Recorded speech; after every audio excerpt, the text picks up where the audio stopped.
Ya, saudara, sebelum kita masuk ke ini ya, pembahasan, ada beberapa yang kita harus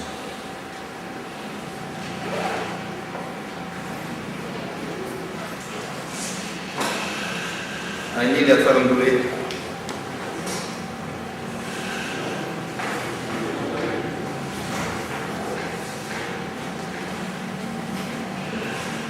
Ini film tentang, nanti ada kaitan dengan kuliah apa ini?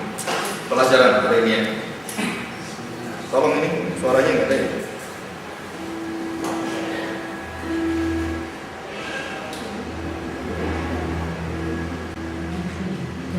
Zeus itu saudaranya Hades.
Jadi anaknya Zeus lahir namanya Perseus. Hampir di semua kebudayaan sama. Yang akan menyelamatkan dewa dan yang akan menyelamatkan manusia namanya Perseus. Ini anaknya Zeus. Ya, kalau mau nonton Clash of Titans, ya filmnya lagi main.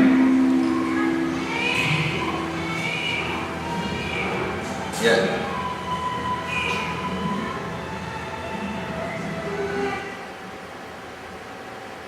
Kita stop dulu. Jadi ada 3 ya. Nah, terus yang kedua, tapi ini bahasa. I was speaking about the West Coast universities, and while I was speaking there, I've been invited to speak on philosophy.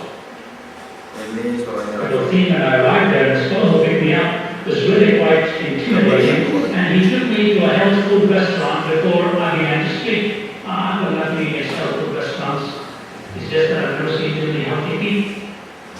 Ya, oke, sambil jalannya. Nah, saudara, lihat halaman pertama. Kita menyelidiki siapakah manusia, dari manakah asal usulnya, dan pandangan-pandangan tentang manusia.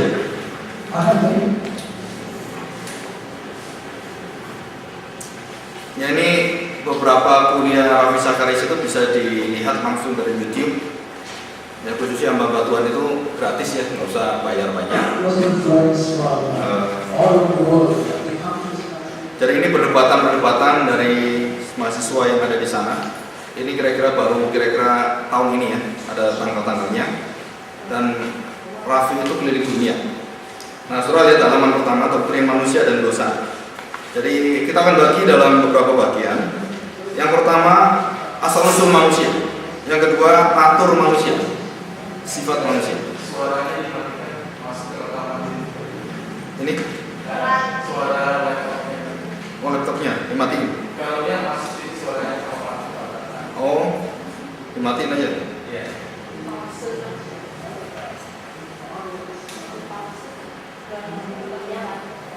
Kalau dicabut, nggak bisa ya? Coba matiin sih. Ini yang matiin.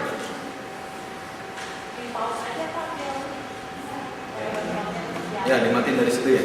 Nah, ini biar jalan. Ya, ini jadi yang kedua itu adalah sifat natur manusia. Jadi natur itu adalah alamiah, sifat alamiah manusia. Dari The Image of God, kemudian ada trikotomi-dikotomi, pandangan tentang asal-usul roh manusia, suatu misteri yang kita tidak diberitahukan oleh Tuhan, dan juga berkaitan dengan kelahiran seorang manusia di bumi ini. Kalau kita lihat di dalam Alkitab, Adam dan Hawa dilahirkan, bukan dilahirkan, diciptakan gitu ya. Adam dan Hawa diciptakan sedangkan kita dilahirkan. Nah, bedanya apa? kalau penciptaan sudah selesai, terus kita manusia ini yang lahir dari rahim ibu, itu kapan rohnya dapat dari Tuhan? Nah, itu pertanyaan-pertanyaan yang sulit sekali untuk dijawab, dan bahkan agama-agama serta pengajaran-pengajaran sangat sulit sekali kalau kita tidak kembali pada firman Tuhan. Yang ketiga, tanggung jawab dan kewajiban manusia. Yohanes itu ya, Mazmur 8, nanti kita akan perdalam. Terus tragedi, dosa dan kejatuhan. Ini nanti pengajar yang kedua yang akan ngajar, atau siapa? Catherine atau Pak Yohanes itu ya, atau siapa? Itu pencobaan, kemudian kondisi kejatuhan pada saat sekarang ini. Nah, dari pengajaran tadi yang saya download dari Raffi Sakarias, itu pengajaran adalah pengajaran tentang ateisme satanik. Jadi ada sekitar beberapa kejadian yang tragis yang luar biasa yang kita nggak tahu, dan di Indonesia pun terjadi, tapi kita nggak ada yang tahu dan kita santai terus. Di Bandung, AIDS itu lebih 2000. Jadi anak kita sewaktu-waktu akan kena AIDS, bukan karena berhubungan seks, bukan karena itu, tapi karena apa? Ketularan. Dan HIV, barusan ini hari tanggal 30 Juli, ya saya harapkan kita berpengetahuan yang semakin luas gitu ya. 30 Juli itu hari HIV sedunia, HIV. Jadi saudara sakit yang hati. 10-12 orang satu kena sakit ini. Dan pusat yang terbesar adalah negara dan kebudayaan yang makan bersamanya itu jadi satu. Jadi China itu tertinggi karena mereka makannya satu. Kalau sumpit masuk luk gitu kan, nah itu ketularan semua. Tapi kalau makannya kayak orang barat sendiri-sendiri terus dicuci dengan air panas mendidih, nah itu sulit ketularan. Penyakit semua mati di sana kan, digodok gitu kan. Nah kalau kita enggak, nah saya usahakan kalau bisa hidup saya sendiri itu harus melakukan itu. Jadi kalau beli makanan di luar, saya harus tahu ketularan AIDS, ketularan macam-macam, atau HIV ataupun hepatitis gitu ya, itu ada di sana. Jadi hepatitis, AIDS semua itu udah merajalela. Dan TBC di Bandung, 4 orang kena, 1 orang kena TBC. Jadi darah kita itu sebenarnya ada TBC, cuman nggak keluar aja. Jadi kalau saya ngomong saudara akan kaget, kenapa? Itu setan sudah bekerja dengan luar biasa. Ya, nanti kita akan banyak penjelasan gitu ya. Nah di India 1 tahun terakhir ini, khususnya tahun 2008, 2009 sampai 2010, ada 10 juta anak dan bayi yang dibunuh. Bayangkan, satu harinya berapa? Hitung aja ya. Dan ini terus terjadi di dunia. Jadi semakin hari bukan semakin berkurang. Dan barusan ini saudara mendengar bunuh diri ada di Kings, tahu? Ya kan? Dan kemudian 2 lagi stres. Ada 2 barusan ini berita tadi. Saya lagi mau pergi, ada 2. Jadi bunuh anaknya sendiri. Saudara, itu kondisi manusia. Yang manusia butuh Yesus Kristus. Nah kalau kita santai terus hidup seperti ini, ya saya nggak tahu, kita dipanggil bukan untuk menikmati hidup ya, kita dipanggil untuk menjalankan misi. Ya, itu yang kadang-kadang sedih hati juga gitu ya. Jadi tragedi kondisi yang ada dosa pada saat ini. Jadi terus menerus, dan bayi yang dibuang karena hamil dan tidak dikehendaki itu lebih mengerikan. 1 detik itu lebih daripada 200 jabang bayi. 1 detik per detik ya, bukan per jam, per detik. Dan di seluruh dunia lebih 1 detik puluhan ribu bayi yang dibuang oleh mamanya, oleh keluarga. Jadi masih umur seminggu, 2 minggu dibuang, ini karena cacat dibuang. Saudara, jumlahnya sangat mengerikan. Ya inilah manusia ya. Dan kemudian arah hidup manusia yang terakhir, kemanakah manusia seharusnya? Kita sudah punya visi-visi, rupa kita dan hidup kita menuju serupa dengan siapa? Kristus. Ya, ingat Bapak ya. Jadi bukan apa gitu ya. Memang rupa kita kayak papa mama kita gitu, tapi sebenarnya nanti rupa kita seperti Kristus. Ya ini yang ada. Dan beberapa hal, terus kemudian yang terakhir tentang dosa-dosa. Halaman terakhir ini yang 3 di depan, 3 di belakang. Nah ini ya, halaman terakhir yang 3 halaman terakhir. Doctrine of Sin. Nah saya bahas tentang perbedaan parabasis dengan hamartian. Terus the origin of sins itu sudah, mungkin saya sedikit ya. Terus nature of sin sedikit. Ya, universality ini yang kita bahas. Kemudian konsekuensi dosa, pemberesan, bermacam-macam dosa. Kemudian metafor dosa yang ke-8, yang ke-9 keperdosaan orang sesudah dan sebelum menjadi Kristen. Dan yang terakhir janji Tuhan, the victory over the sin. Jadi kita pasti menang terhadap dosa, tidak mungkin dikalahkan. Kerajaan maut tidak mungkin mengalahkan, belenggu dosa tidak mungkin mengekang kita. Nah ini ya, kecuali kita sendiri yang tidak mengerti. Jadi ini pelajaran sebenarnya sangat berkaitan dengan pribadi kita. Oke, nah sekarang kita memasuki the origin of man. Saya baru beli buku, yang satu tadi beli buku juga, gitu ya. Satu The Language of God, The Scientist, ini kemarin waktu seminar 2 kali di Jogja, saya bawa ini. Dan banyak orang yang kepingin baca gitu ya. Cuma harganya lumayan mahal gitu ya, 300 ribuan. Ini bestseller, jadi New York Times bestseller. Mungkin Gramedia akan terjemahkan, saya nggak tahu. Tapi yang Abraham Park, yang Genesis of Genealogies, itu sudah diterjemahkan. Baru ya, saya tahunya dari Pak Yohanes ya. Sudah diterjemahkan, sudah gila gitu. Tentang silsilah 10 keturunan dari Adam sampai Nuh, dari Nuh sampai Abraham 10. Nah, buku terbaru Abraham Park tadi saya bawa, ada di mobil, nanti saya ambil. Saudara, yang terbaru itu lebih tebal, dari Abraham sampai yaitu Yusuf.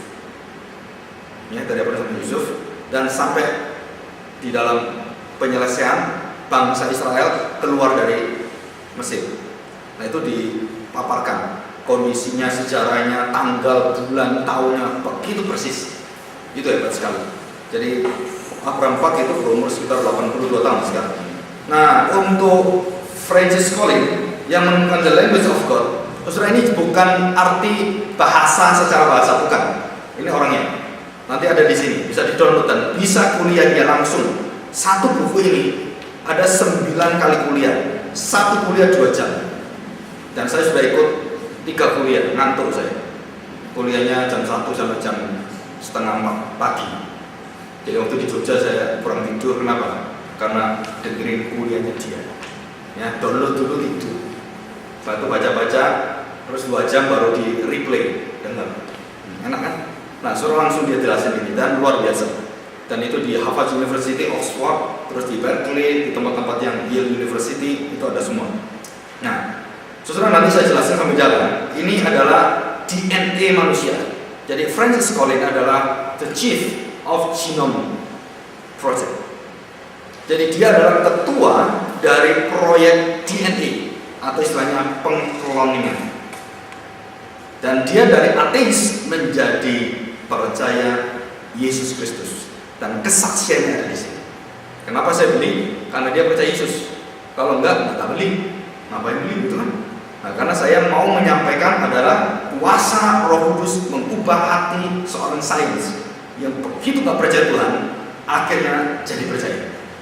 Ya, dia tergerak karena tulisan seorang literator atau seorang itu sastrawan yang bernama C.S. Lewis atau C.S. Lewis tulisannya, dengan bukunya berjudul Mere Christianity. Itu buku itu sudah baca berkali-kali, bagus. Jadi apa sih artinya kekristenan dan bagaimana kita menjadi orang Kristen? Ya, nah kita ada seminar Yahweh, saudara, sampai malam sampai pagi terus itu SMS saya dihajar habis-habisan saya. Kenapa? Karena di Jogja itu akhiran Yahweh. Di Bandung barusan tadi ibu saya jelaskan ada namanya aliran baru, Yesusisme. Jadi semua kitab yang tentang Tuhan semua diganti Yesus semua. Yang di sana diganti Yahweh semua. Yesus pun ganti Yahweh. Ada 2 aliran, satu Yehosua Amasya atau Yesua Amasya. Jadi semua diganti Yesua Amasya, yang satu ganti Yahweh. Yang sekarang yang terbaru yang ada di Bandung, beberapa ini lagi masuk ke gereja-gereja, yaitu Yesusisme. Hebat ya? Jadi yang dalam perjanjian lama Yahweh diganti Yesus semua. Ini ekstrim satunya lagi. Nah, nggak tahu kalau kapan kita mau seminar ini lagi hangat gitu ya. Nah, di sana ada sekitar 180 jadi hamba Tuhan dan pemimpin yang datang, dan kemudian kedua ada 95 orang. Jadi seminar kedua, dan kira-kira total semua 300 orang. Saudara, itu luar biasa sekali, dan saya bawa ini. Dan di situ yang pemimpin-pemimpinnya kebakaran jenggot semua. Ya, dan saya dihantam habis-habisan. SMS saya tuh sampai jam 3 malam mereka hantam terus. Sampai bosan saya delete. Tapi saya jawab sih. Ya sampai malam yang ngantuk gitu kan, sambil download saya jawabin satu-satu kan. Ya. Oke. Nah, setelah ini nanti saya akan jelaskan sambil jalan ya. Nah, sekarang kita masuk, kita baca firman Tuhan lebih dulu.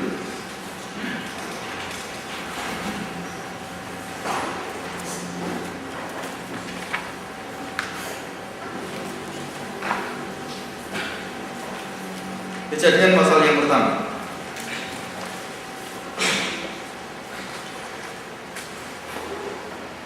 Kejadian pasal pertama, ayat yang pertama dan kedua. Pada mulanya Allah menciptakan langit dan bumi. Jadi pada mulanya kapan? Nggak ada waktunya. Yang kedua, bumi belum berbentuk dan kosong. Gelap gulita menutupi samudera raya, dan roh Allah melayang-layang di atas permukaan air. Yang ketiga, berfirman Allah, jadilah terang, lalu terang itu jadi. Ya, perhatikan saudara. Pada mulanya adalah Allah, pada mulanya itu Allah menciptakan langit dan bumi. Jadi langit dan bumi diciptakan oleh Tuhan. Hari kapankah langit dan bumi diciptakan? Tidak diberitahu. Ya, tidak termasuk hari pertama, kedua, ketiga, dan 4 sampai ke 6. Tetapi sudah dari dulunya, nggak tahu. Jadi umur bumi kita ini, kalau dihitung dengan teori bisa jutaan tahun, bisa miliaran tahun, bisa. Tetapi khusus manusia melalui DNA ini, buku ini, saudara tahu, manusia tidak lebih daripada 40 atau 30 ribu tahun. Dan firman Tuhan betul. Jadi nanti kita membahas tentang itu bohong semua. Ya, itu teori merusak seluruh sistem sains. Tapi ya sekarang baru ketahuan gitu ya. Jadi evolusi itu sudah dibuang karena ada penemuan yang terbaru. Jadi tidak ada asal usulnya, tidak ada waktunya kapan. Dan kita tahu bahwa bumi belum berbentuk dan kosong. Jadi hari keberapa itu? Gak ada harinya. Betul ya? Hari keberapa itu bumi diciptakan? Saya jangan mengatakan, oh Pak, hari pertama. Nggak ada. Hari pertama, hari apa diciptakan? Terang. Jadi buminya sudah ada belum? Loh, kok diam semua? Kalau sekolah minggu kan, hari pertama semua diciptakan, bumi langit diciptakan. Bukan. Jadi kapan? Sebelum hari pertama. Malaikat diciptakan kapan? Hari keberapa? Coba saya tanya. Ada yang tahu? Hari ke-0. Kita nggak tahu juga. Jadi banyak yang kita nggak tahu ya. Yang diberitahu, yang kita percaya nggak dikasih tahu, jangan cari tahu ya. Hati-hati ya. Orang berdosa itu banyakan cari tahu. Biasanya gitu. Yang nggak dikasih tahu, kasih tahu, itu biasanya banyak orang jatuh dalam dosa. Jadi berfirman Allah, jadilah terang. Itu hari pertama. Oke ya. Nah, kita lihat Kejadian pasal 1 ayat yang ke-20. Berfirmanlah Tuhan Allah, hendaklah dalam air berkeriapan makhluk yang hidup, dan hendaklah burung berterbangan di atas bumi melintasi cakrawala. Perhatikan, hendaklah dalam air berkeriapan makhluk hidup, dan hendaklah burung berterbangan di atas bumi melintasi cakrawala. Jadi dalam air ada makhluk hidup, apa itu? Ikan dan nenek. Terus kemudian bersamaan hari itu juga burung berterbangan di atas bumi melintasi cakrawala. Betul ya? Jadi kalau dalam teori evolusi berbeda. Ini nanti kita lihat di dalam PowerPoint. 22. Allah melihat semua baik, ada 22. Lalu Allah memberkati semuanya itu dan berfirman-Nya, berkembang biaklah dan bertambah banyak, serta penuhilah air dalam laut dan dalam burung-burung di bumi bertambah banyak. Perhatikan saudara, berkembang biaklah dan bertambah banyaklah, serta penuhilah air dalam laut dan hendaklah burung-burung di bumi bertambah banyak. Saya tanya, tidak ada unsur berkuasa? Tidak ada. Jadi binatang itu berkembang biak tanpa kekuasaan, tanpa dominasi. Tidak ada kekuasaan. Beda dengan ayat yang ke-26. Ya, 24. Berfirmanlah Allah, hendaklah burung di bumi, hendaklah bumi mengeluarkan segala jenis makhluk yang hidup. Jadi bumi ini binatang darat, ternak dan binatang melata dan segala jenis binatang liar, dan jadilah demikian. Ini hari yang ke-6. Allah menjadikan segala jenis binatang liar dan segala jenis ternak dan segala jenis binatang melata di muka bumi. Allah melihat bahwa semuanya itu baik. Hari ke-berapa? 6. Dan pada saat hari ke-6 yang sama, yang tidak sama dengan teori evolusi, nggak sama dengan teori evolusi, yang mengatakan bahwa manusia itu dilahirkan atau ada, disebabkan oleh karena binatang jutaan tahun sebelumnya, ya. Jadi dari apes-man. Jadi apes-man itu manusia kera. Terus manusia kera berasal dari kera. Jadi kemudian manusia kera, terus kemudian manusia setengah dewa, manusia setengah dewa dan Tuhan balik lagi jadi kecoa, gitu ya. Gitu. Kalau teori dari agama-agama timur gitu ya, jadi berputar. Nah ini urutan-urutan ini bukan urutan sembarangan, dan ini adalah urutan yang merupakan tatanan secara universe. Jadi order of universe. Saudara, nggak bisa ditolak, nggak bisa dilawan dengan ilmu apapun. Ini asal usul segala sesuatu, termasuk manusia. Jadi manusia dengan binatang diciptakan hari keberapa? Sama hari ke-6. Tidak ada beda hari, tidak ada beda tahun, tidak ada beda jutaan tahun. Ini firman Tuhan. Tapi nanti di dalam evolusi dikatakan bahwa manusia bukan berasal dari manusia sendiri, tapi dari kera. Dan kera berasal dari yang lebih tua lagi, terus gitu seperti itu. Ya. Oke. Ayat 26. Berfirmanlah Allah, baiklah. Jadi ada satu komunikasi bersama, ya. Baiklah kita, jadi konsul Tuhan itu, musyawarah Tuhan.